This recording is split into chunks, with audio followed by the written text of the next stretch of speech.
In today's video, I'm going to be continuing my series on the best and worst makeup of 2023, and today we'll be focused on cheek products, so blushes, bronzers, and highlighters. So I really just narrowed it down to the absolute best products that I've been using the most often, and then the absolute worst. And as always, this video is completely unsponsored. If that sounds good to you, let's go ahead and just jump right in and get started.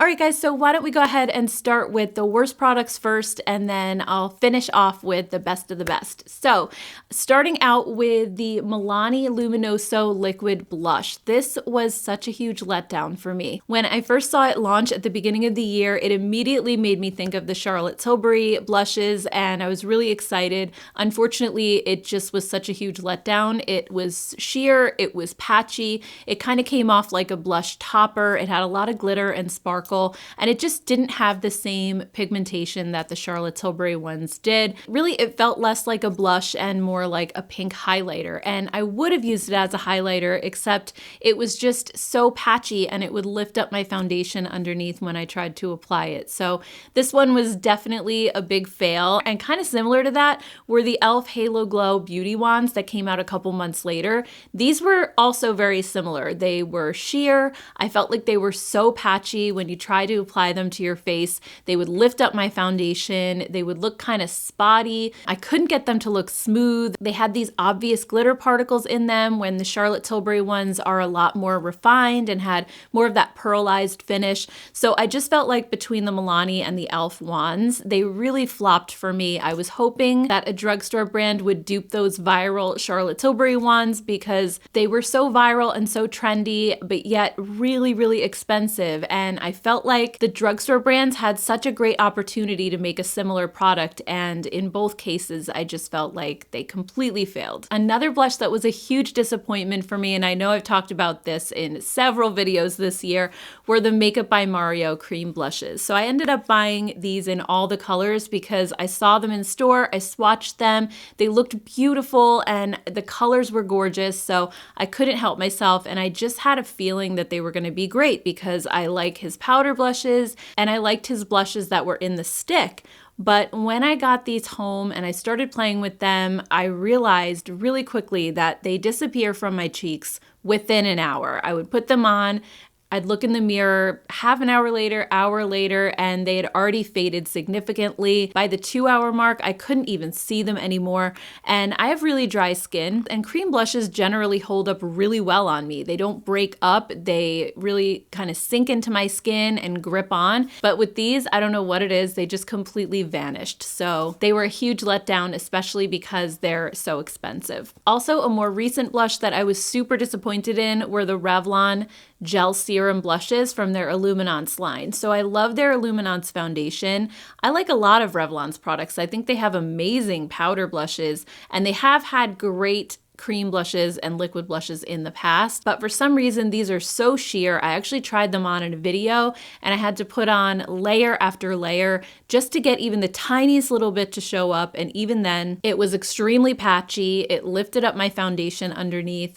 I really was not a big fan of these at all. There's one shade in the line, it's like a bright pink, that has some pigmentation. All the rest of them disappeared almost into nothing on my skin, and I have a pretty light skin tone, so if they don't show up up on me, they're not going to show up on most people. So I also felt like these were a big no. Earlier in the year, Flower Beauty had also launched their Low Light Liquid Contour, and I was really excited to see this because, again, it looked like a Charlotte Tilbury dupe, and those are so expensive and hard to get sometimes. They tend to sell out really quickly and then they don't come back in stock for a while. So I thought this is great. A nice drugstore contour wand, affordable price. Unfortunately, this one let me down a bit. It's so quick drying. When I first put it on and I went to blend, it was almost drying as I was blending it, which in turn made it look really patchy and streaky. And it was such a shame too, because I felt like this light shade was the perfect cool tone contour shade.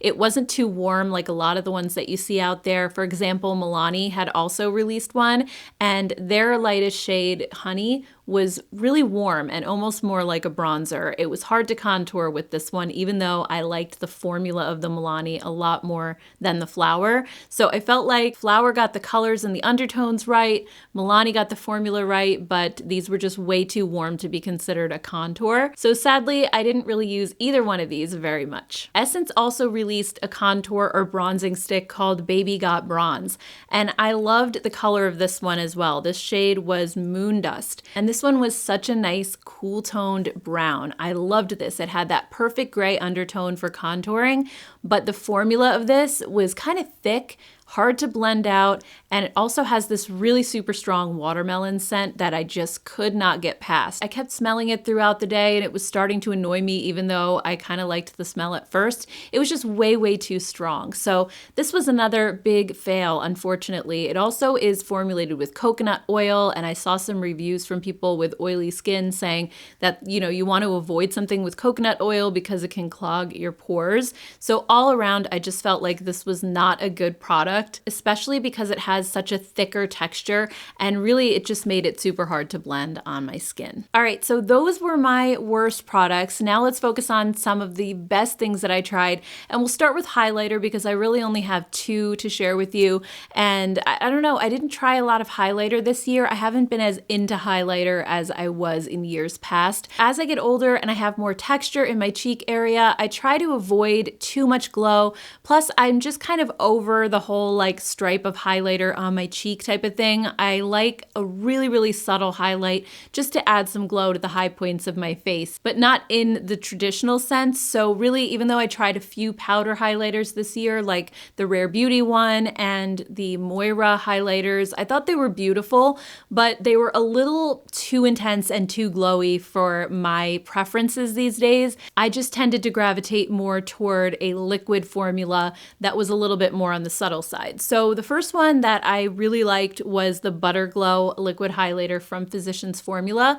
This one is just such a beautiful, easy to wear, subtle glow that just almost looks like your skin is lit from within. It doesn't have any really obvious glitter or sparkle, so it doesn't look like you put product on your face. It just looks like your skin has a nice dewy glow. And I just thought this was such a beautiful product. And similar to this is from Catrice. This was their All Over Glow Tint. This one, again, very similar. It comes in a couple of different colors. And I would just put a little dot of this on the back of my hand, take a sponge, dip it in there, and then just pat it on the high points of my face.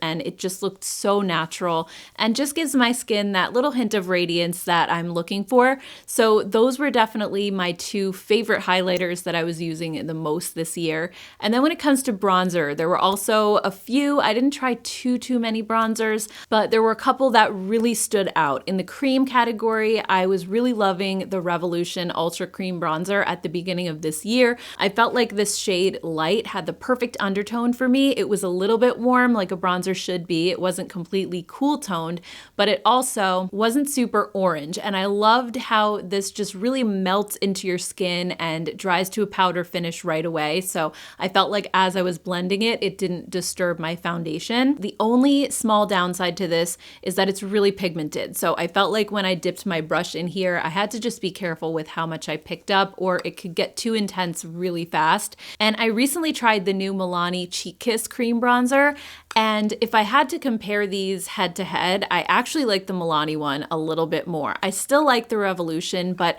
I think the Milani is just a thinner formula. It's a little bit less pigmented, so I feel like I can just build it to what I want, and I don't have to be as careful as I do with the Revolution one because, like I said, it can just get a little bit too intense. So I like the thinner, more weightless formula that the Milani one has, and I would say if you're between the two, the Milani is definitely my favorite. I also really liked the Tarte Maneater Silk Stick, and this is in the shade Sundown. This was also a really beautiful bronze color. It's that perfect neutral brown that's not too cool like a contour, and it's not too warm or too orange for my skin tone. And what I loved about this is how silky it is. It just is so smooth when you put it on. It instantly dries to a powder, so again, it just blends effortlessly across your skin. You can even blend it out with a finger if you wanted to. It's that easy to blend. And similar to this is the Rare Beauty bronzer stick, and I have it in the shade Bright Side.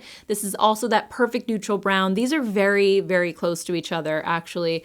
I use them kind of interchangeably, and I think the Rare Beauty one might be slightly less expensive. So if you're between the two, I would probably just get the Rare Beauty, but these are also very subtle, very natural looking bronzers. So if you just want to warm up your face a little bit and you don't want like an obvious I'm wearing bronzer kind of look, I think these are perfect. They've really been amazing staples in my no makeup days, so I love these. And then when it comes to powder bronzer, I really only tried one that I absolutely loved in 2023. I have a ton of them that I love from before. I love the Gucci bronzer, the L'Oreal one is amazing as well. But those are ones that I tried last year or the year before. When it comes to 2023, I would say the best bronzer that I tried hands down as far as powder bronzers go is the Pat McGrath, what is this called? Sorry.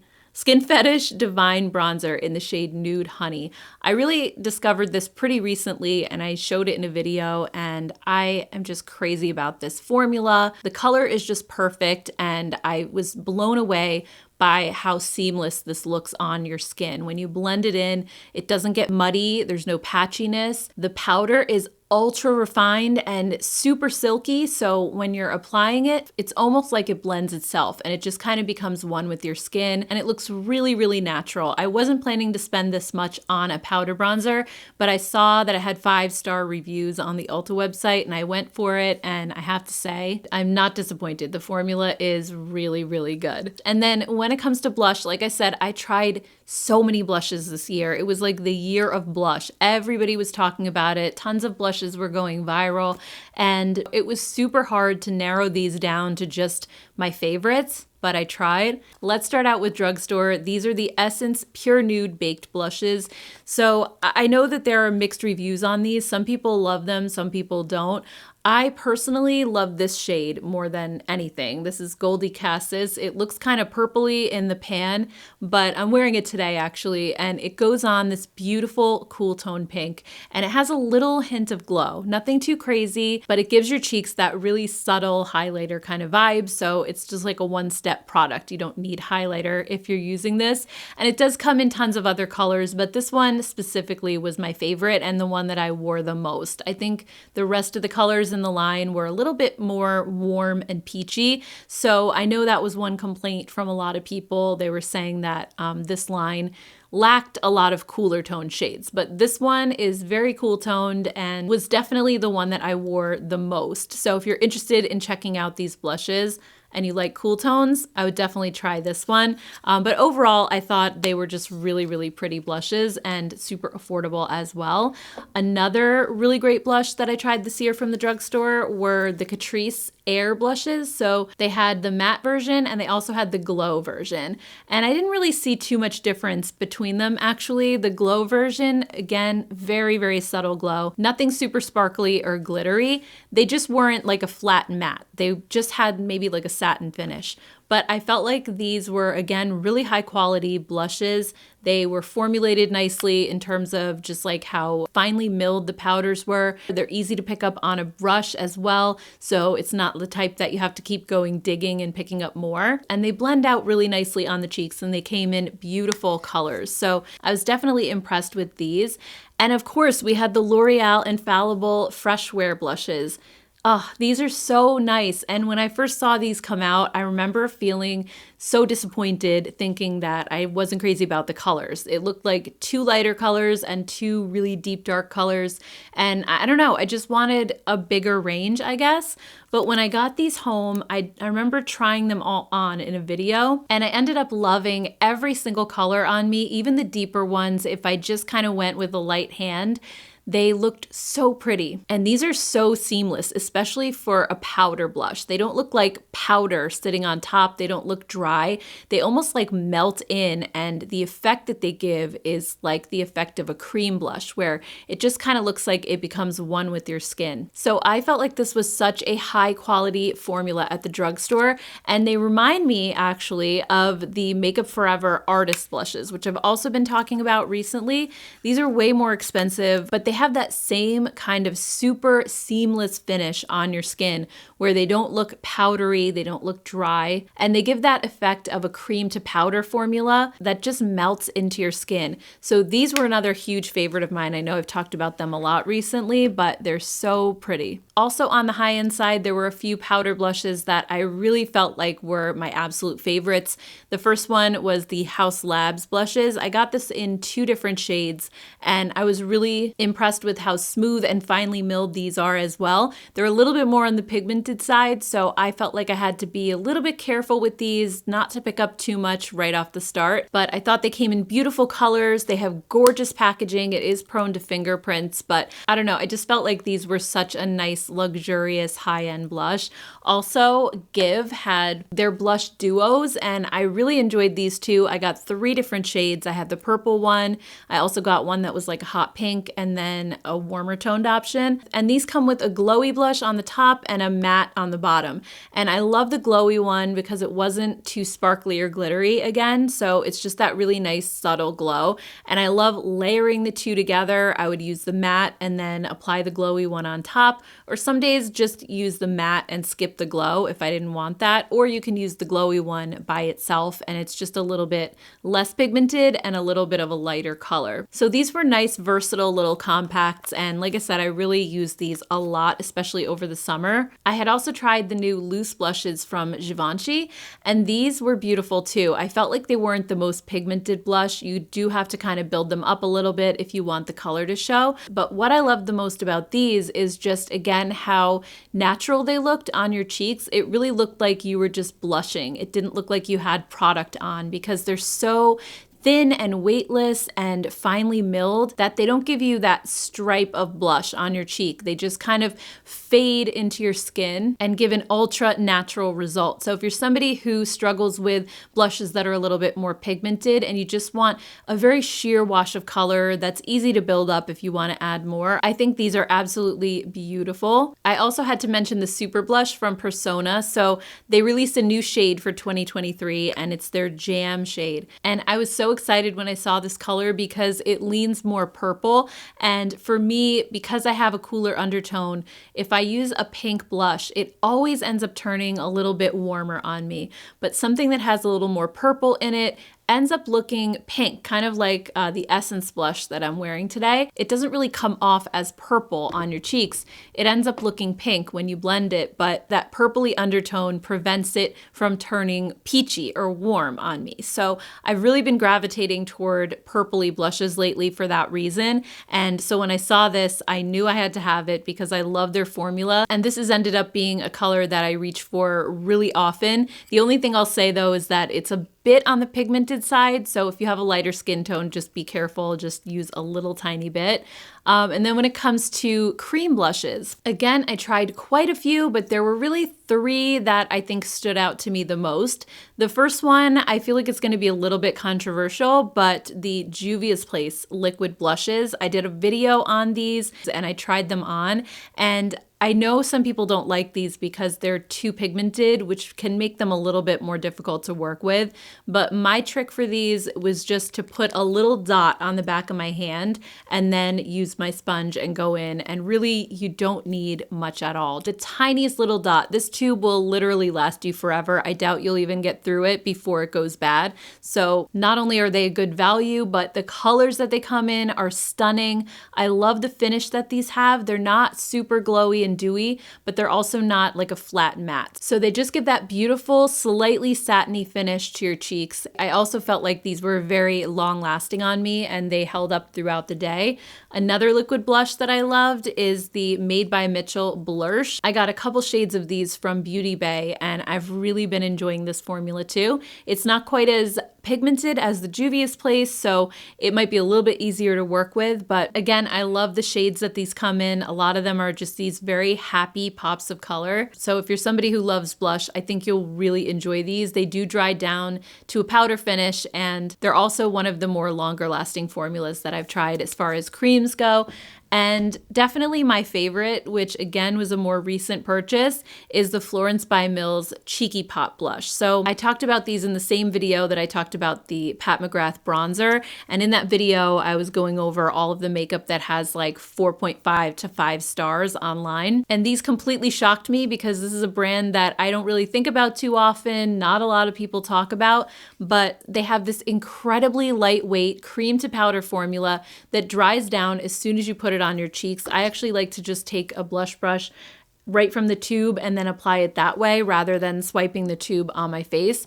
But they have the perfect level of pigmentation. They're not too pigmented, but they're not too sheer either. And they build upon themselves beautifully. They don't disturb your foundation. They go on really smooth and they last the entire day. This is one of the longest lasting blushes that I've tried. It was just really impressive. And I love when brands kind of surprise me and I don't expect to love something and then I absolutely do. And that's what happened with these. They're amazing. So anyway, guys, I think that's all I have. I hope I didn't forget anything, but I think I touched on just the best and worst things that I tried in 2023. I know this video was more heavy on the blush, but really I tried more blushes than I did bronzers and highlighters. It just kind of worked out that way. But I'd love to hear from you guys. What were your favorite and least favorite cheek products of 2023? I always love chatting with you down in the comments. And again, if you have some extra time and you'd like to catch up on some of my videos, I know I've been posting every single day.